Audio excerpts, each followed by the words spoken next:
Hello. We've broken the rules. We've broken the rules tonight, and we watched 2 episodes, which is really naughty, and I feel quite guilty about it. But it was my wife's idea, so that's okay. So Moonbase episodes 3 and 4. First and foremost, episode 3 was animation.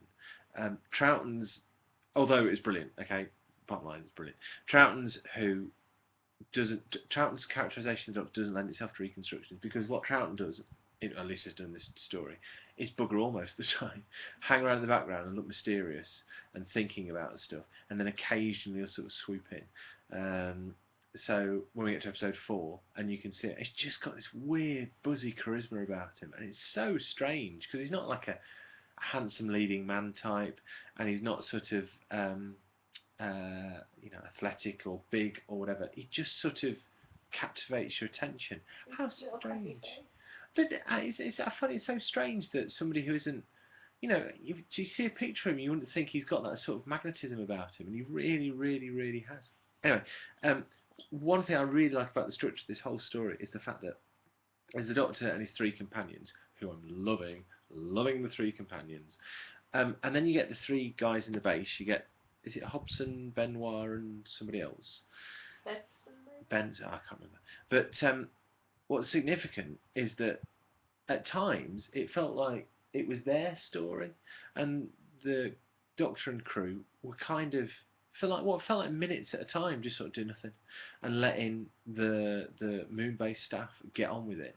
And then occasionally they'd foul it up and the Doctor would sort it out, and then occasionally, generally the Doctor would always further their success, but they weren't far off doing it for themselves. Yeah. They needed a helping hand. And there was no big magic, oh, we can sort this out. I mean, even though it was pushing at science, what is science? It was sort of playing with it a little bit.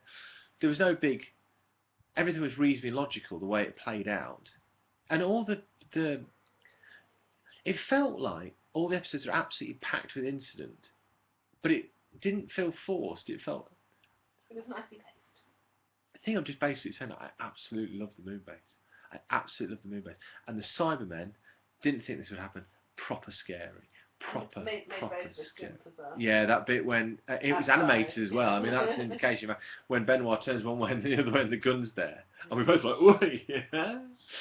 But Doctor, I mean, what's that? The end of the 4th story, Troughton story of Watch. It honestly, whisper it softly because I feel a bit guilty. It just feels like a cut above Hartnell, and I kind of feel as if my expectations slightly had been lowered, because this feels like proper Who. This really does, and the way that like all of a sudden the enemy was within the Moonbase. The enemy within was within the Moonbase when the infected staff woke up. Just some crazy stuff. I absolutely love that story. I think that I'm surprised it hasn't featured more heavily in my in the sort of high points of the 60s. And Troughton's tenure. Absolutely. I think that might be because it's just very good in comparison to what we've been used to. So I think there might be even better to come. Is it better than Power of the Daleks? Ooh. You think it's better than Power of the Daleks? It's more traditional Who-ish, isn't it? It's more archetypally Who than Power of the Daleks. I think it's too close to cool. But, Pat's first Dalek story and first Cyberman story, and they're both amazing. What more can you say? Okay, Giant Crab's next. Ooh, there's a tale to tell. Bye-bye.